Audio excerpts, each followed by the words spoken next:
Peggy, Manny was standing up here waiting for people to sit, and he said, "Do you have a short talk? Can they wander a little longer?" And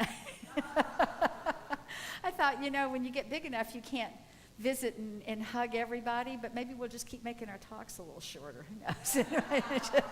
It might work out. Okay. I was reading this book, Can We Talk to God? It's a wonderful, thin, and useful book by Mr. Ernest Holmes. And I found a quote. "The world needs a spiritual revival more than anything else. It does not need that we should all become Methodists or Catholics or religious scientists." That's what we call ourselves, if you don't know. "It needs spiritual conviction." Now, this book was written in 1934, and so that's 84 years ago, and I can't tell that we've made a whole lot of progress down that road yet of needing a spiritual revival, which is based on spiritual conviction.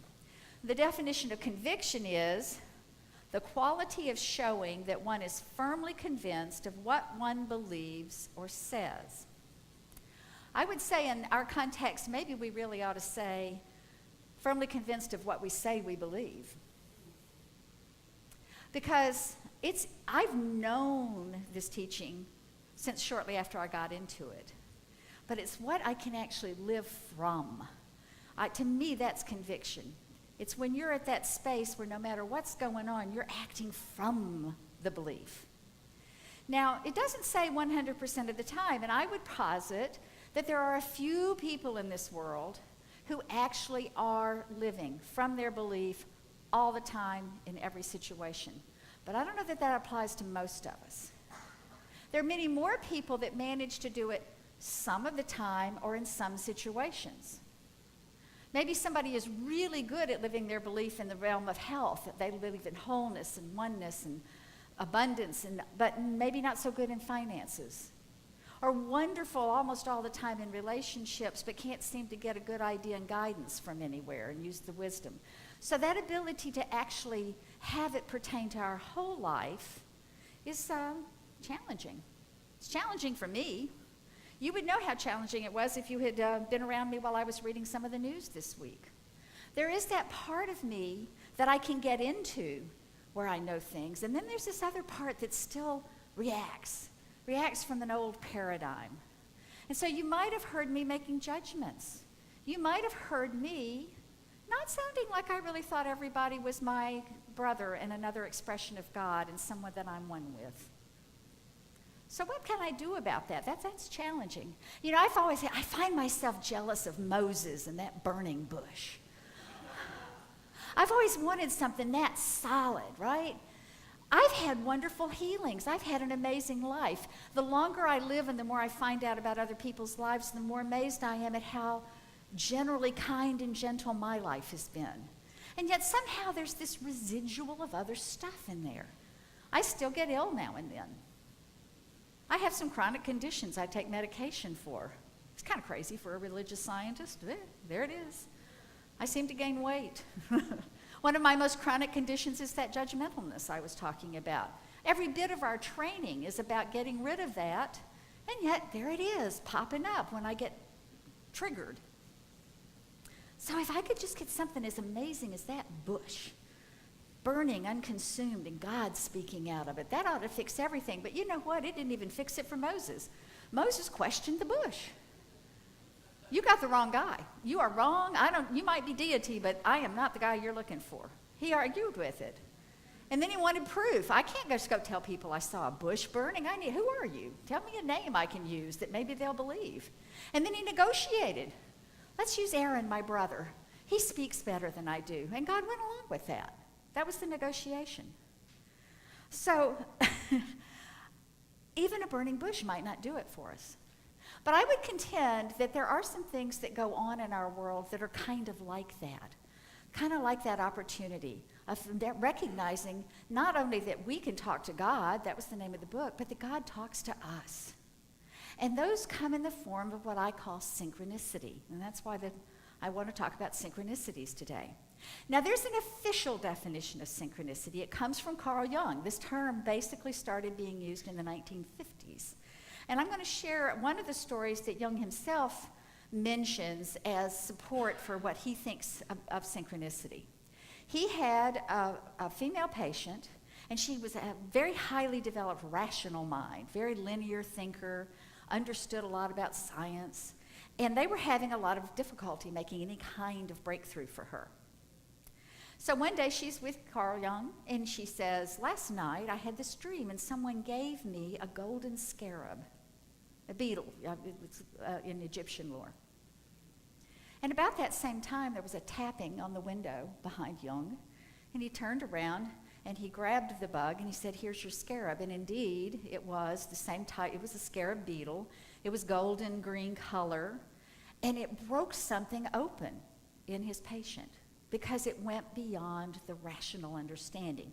The immediacy of what she had seen sort of psychically in a dream and what came about physically in the realm of this world broke something open in her because it spoke to that inner knowing in self and just jumped past all of the blocks. So that's officially synchronicity. So when you look up things about synchronicity, usually if you want to adhere strictly to what Jung was talking about, it happens in a very short time frame. You read something and you go out and drive and the car in front of you has numbers that remind you directly of the article, or you look at a sticker on somebody's car and they're the very words that you just read. It has an immediacy to it because the word synchronous has been in our language a lot longer than synchronicity. And it means arising at the same time, or in electricity, matching frequencies, or my husband explained how it works in data. Asynchronous, meaning it can't go, the information has to travel independently. Synchronous, meaning it can go at the same time. So there's a timing thing about that.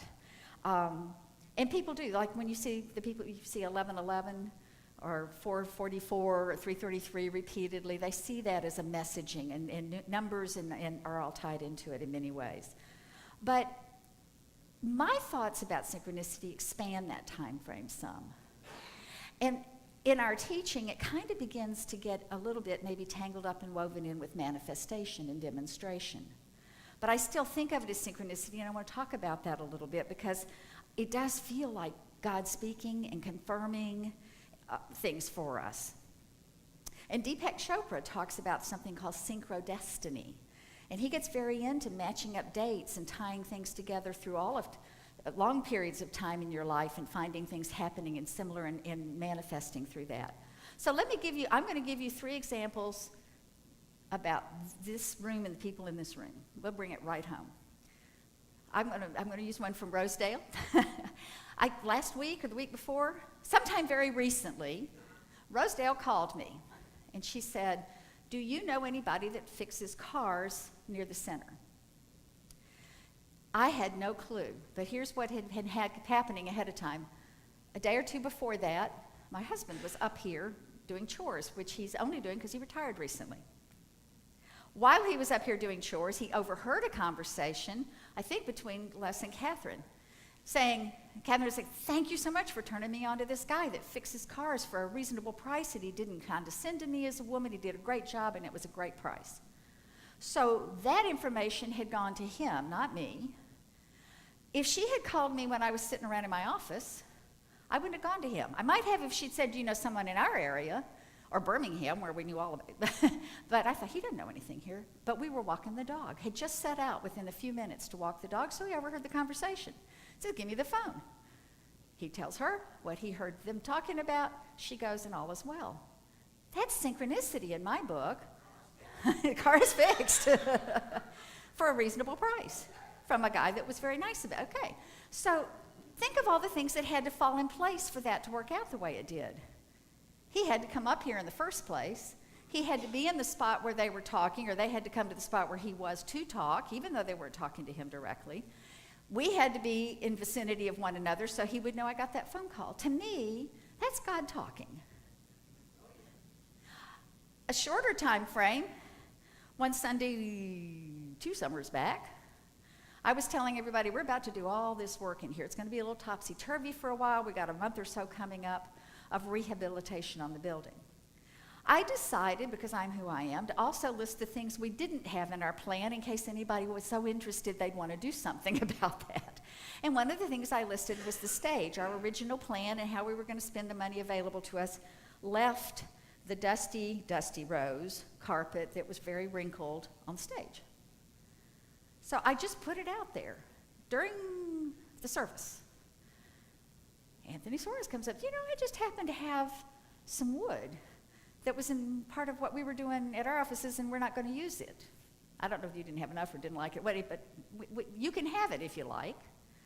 Probably also important was that a friend of mine was visiting who's a kind of an engineering type, and he immediately came up and started trying to figure out how are we going to. And before the day was out, we had gone next door. We had gotten the wood, this wood, from Anthony, and it fits this so well that there are 2 planks left over. That's the exact amount we needed.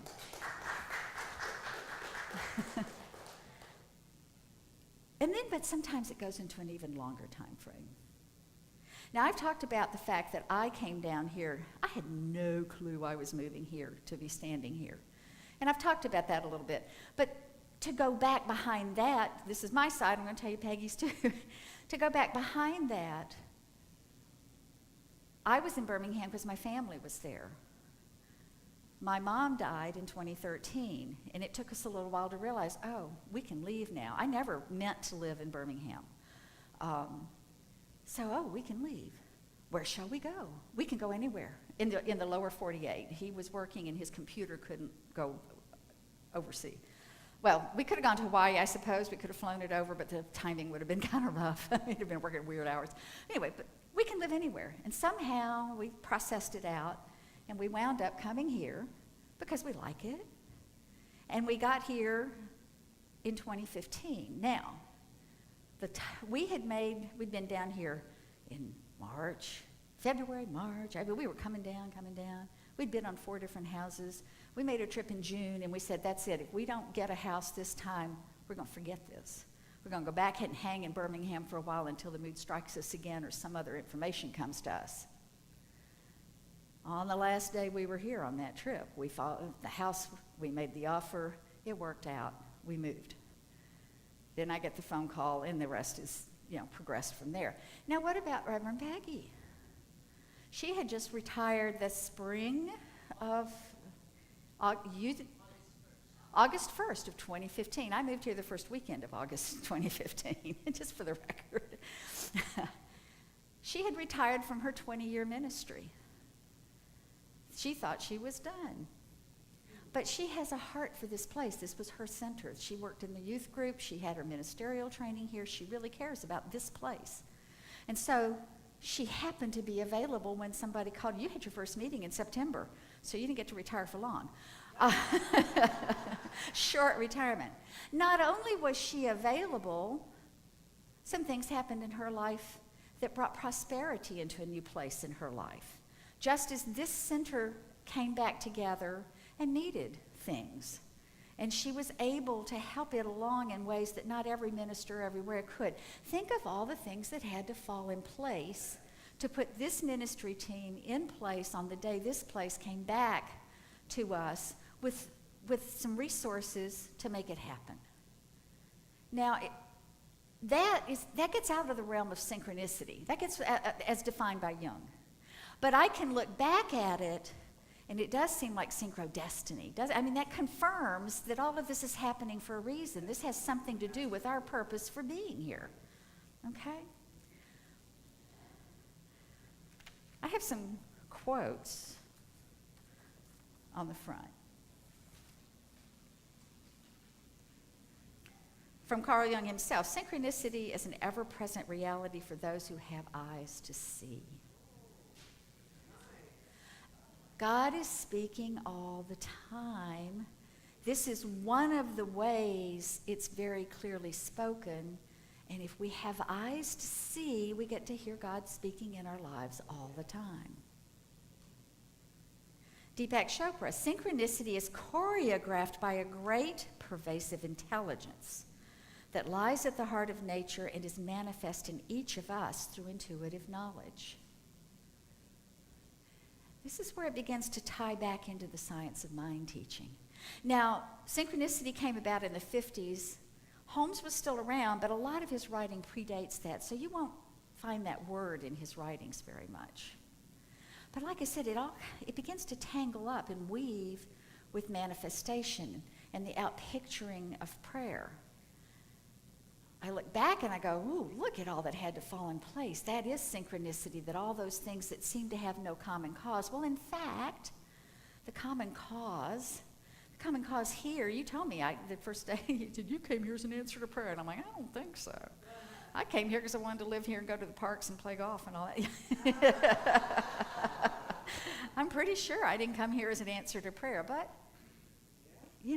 there's that cause that brought about other activity.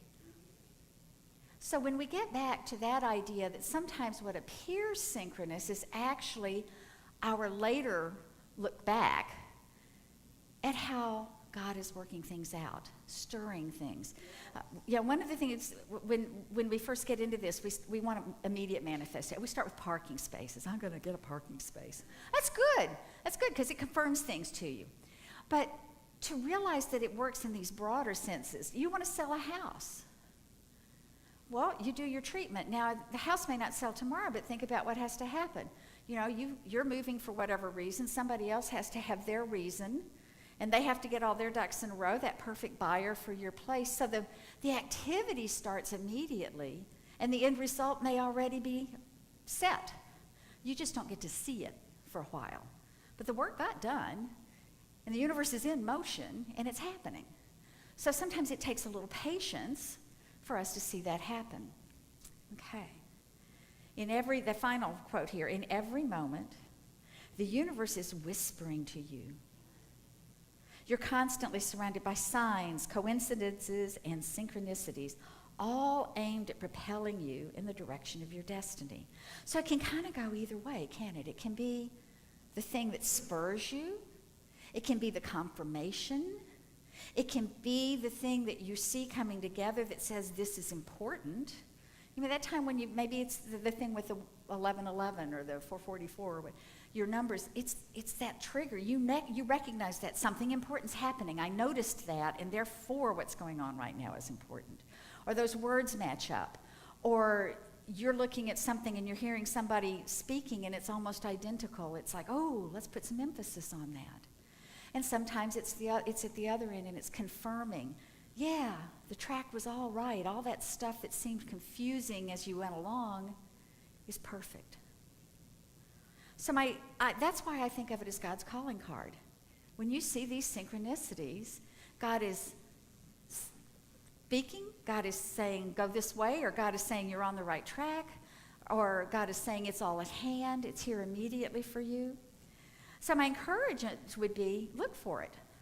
Like Jung said, we have eyes to see. Look for these synchronicities. The more you look for them, the more you find them.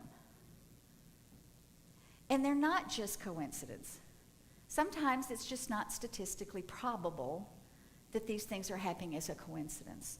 We were watching a little show called Young Sheldon the other day. Does anybody else watch Young Sheldon? All right. Did everybody cry when he said you're 1 in 5 billion mothers?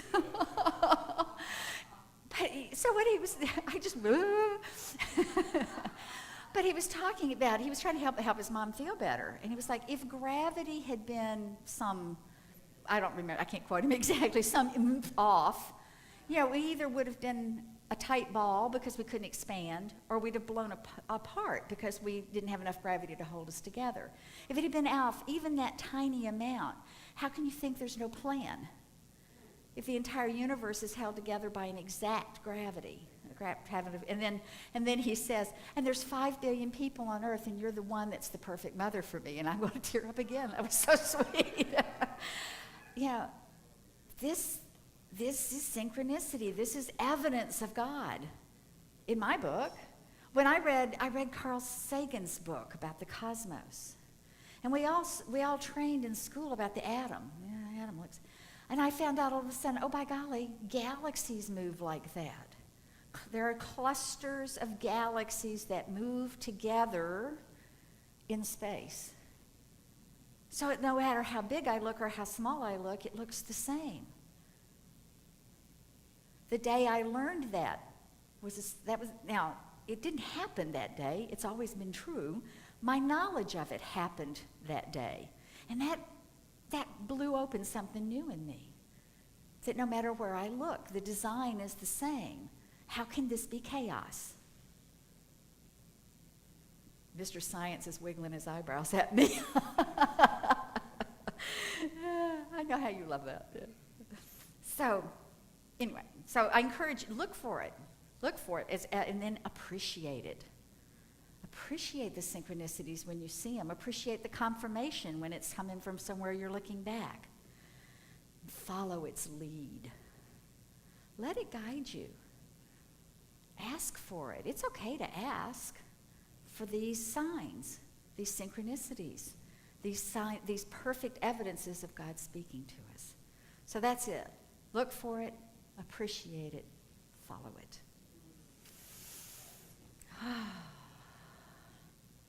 And so I just take this moment to know that our whole life is one big beautiful synchronicity because it is God expressing itself. And that the evidence of this is showing up in more and clearer ways for each one here.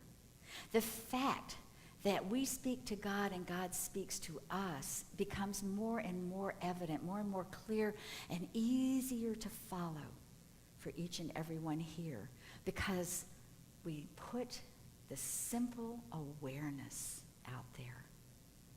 And whatever is asked for is returned in ways easily understood, and life moves forward.